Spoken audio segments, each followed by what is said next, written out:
What's up, guys? Welcome to NMD TV Canes all day. If you're rocking with the UD, you know what to do. Hit that like and subscribe button so you never miss out on a video. Guys, leave your questions, leave your comments in the comment section, and I will make a video out of them. And I got a couple questions from you guys that I want to talk about today. But real quick, I want to go and talk about my last video because, guys, I read the comments, and I saw several people coming at your boy, disagreeing with your boy.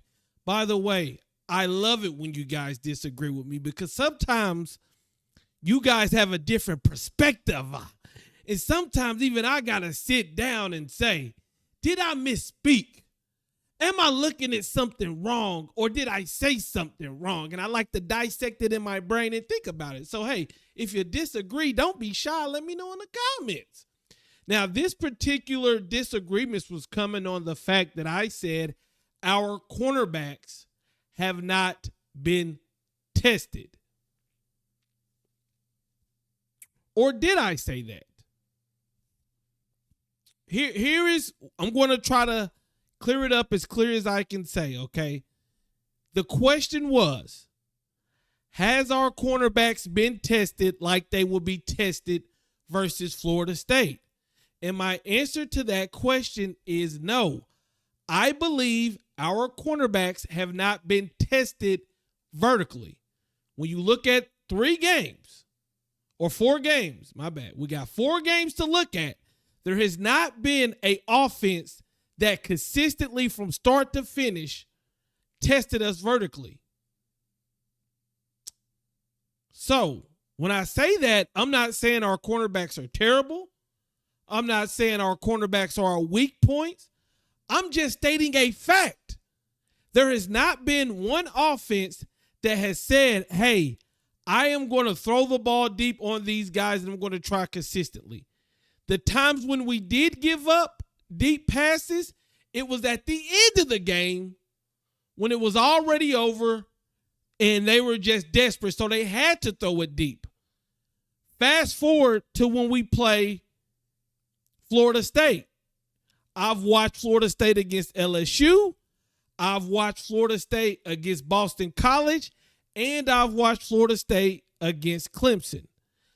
They have what I call a throw and pray offense.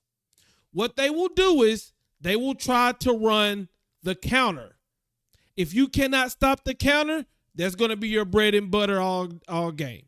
But if you can stop the counter, they will go throw and pray, where they just try to throw it up to Johnny Wilson or Keon Coleman vertically.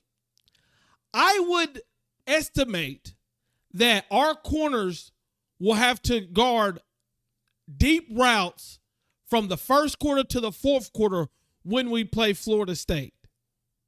That is what I'm guessing. A lot could change, a lot happen, but as of right now, with me rewatching the games, our defensive backs, rather that's because our defensive line has been balling. Shout out to Ruben Bain. Then we already know about King Mesidor. We already know what Leonard Taylor can do, but Ruben Bain has been as advertised. The D-line, rather that's because the D-line has forced quick throws. The corner blitz has forced deep throws, but we have not been tested vertically from the first quarter to the fourth quarter like we will against Florida State, because that is their offense. They throw and they pray that one of their wide receivers catches a fluky-ass 50-50 ball. Okay, I'm moving on from that. Do you think TVD focuses on Restrepo too much? This might be nitpicking, but the touchdown throw to Restrepo to the right, it looked like he had 2 receivers open in the middle of the field with only one defender deep for both of them. It looked like it would have been easier to throw to one of them. I could have seen it wrong. Now, the play that you're talking about, I believe Xavier Restrepo ran a wheel route. You had Riley Williams. All you had to do was just hit that strike, and it would have been a touchdown. But you know what? We threw it, and it still ended up being a great play. Do I think Tyler Van Dyke focuses too much on Xavier Restrepo? No. Because when you look at our wide receivers, Jacoby George, Kobe Young, Xavier Restrepo, All of them have been eating. All of them, you have your plate, you have your plate. Matter of fact, Xavier Restrepo just got his first touchdown last game. It was like, Kobe Young, you eat a little bit.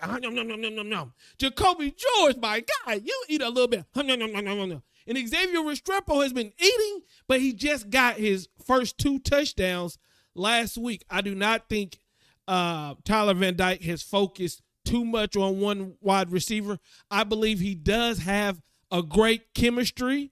I believe that him and Xavier are very tight, and I believe that, you know, he's going to look at it. He's going to look at Xavier more times than not. But from me just watching the games, and I've watched the games multiple times, there's been very few. And guys, come on, y'all know if Tyler's messing up, you know, I'm going to come on here and I'm going to tell you. But I have seen Tyler take what the defense gives him. Most importantly, I've seen him trust his wide receivers, and he's trusted his wide receivers, not just Xavier Restrepo, but Isaiah Horton, Jacoby George, Kobe Young. So that answer, no. There was a tight end open on the play that you specifically talking about, but when I look at the 4 games, all I see is wonderful, beautiful quarterback play, right? Will he make mistakes? Of course he will, but we're all eating. We're all eating, okay? That was from Robo7767. I appreciate you throwing your question in here, okay? Now, my next question is Eddie Robinson, a.k.a. Thanos Canes. He says, I enjoy the content.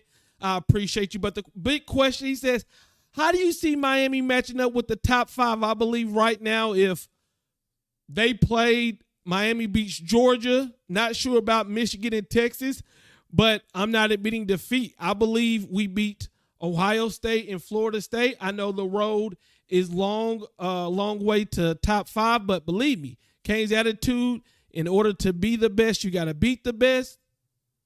Please do not be politically correct when answering this question. Okay, I'll do my best, but the only way I can answer this question is how I know how to answer this question.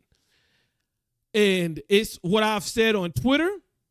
It's what I've said watching the first 4 games. I can only go off of the first 4 games. I can only go off of, I've seen Georgia play a little bit. I watched Ohio State versus Notre Dame, and I've seen Florida State. None of those teams really scare me because I look at the Miami Hurricanes and I say, do I have a lot of concerns? I do not. I don't have a lot of concerns. Now, there's a lot of things that goes into will so-and-so beat this team, because you got to look at, will injuries happen? Is it going to be on the road? Is it going to be this? Is it going to be fluky? So if I say Miami versus Georgia, can Miami beat Georgia? I believe so, yes. Yes. Doing it is one thing. Executing it is another thing. But this year, more than any year, I truly believe it's open. It's open. It's wide open. It's wide open for the taking. When you look at each team, you can nitpick. But there's not one team that you just say that team is dominant. It's not LSU, the Joe Burrow LSU. It's not Georgia the past couple years. Every team right now in the top 25 are trying to figure out, you can nitpick little bit things. You can nitpick. Am I afraid, or do I think Miami can beat any team in the nation right now? I do believe so. Now, the one team, if we're talking about teams that I think has just looked amazing to me, I would say Washington. Washington is a team that I don't feel like they're talked about enough. You know, I don't even think you even put it in your comments, right? You talked about the Buckeyes. You talked about the Seminoles. You talked about the Bulldogs. But the Washington Huskies is a team that I believe a lot of people need to pay more attention to because the wide receiving core, Penix, they got some brewing over there. But right now, and I'll say it right here, there's not too many teams that I've watched. Guys, last year I watched teams in envy. Last year I would watch games and I would say, I wish Miami could make these type of plays. I wish Miami had this type of player. I wish we could throw the ball like that. We could run the ball like this. We could block like this. But this year is different. I'm watching games like, damn. Yeah. Our D-line will eat that offensive line up. Yeah, our offensive line ain't getting their shit pushed back like that. So I don't know if you call that politically or not, but there's no team right now that scares me. There's no team that anybody can put their head down and say, this is the best team in the nation.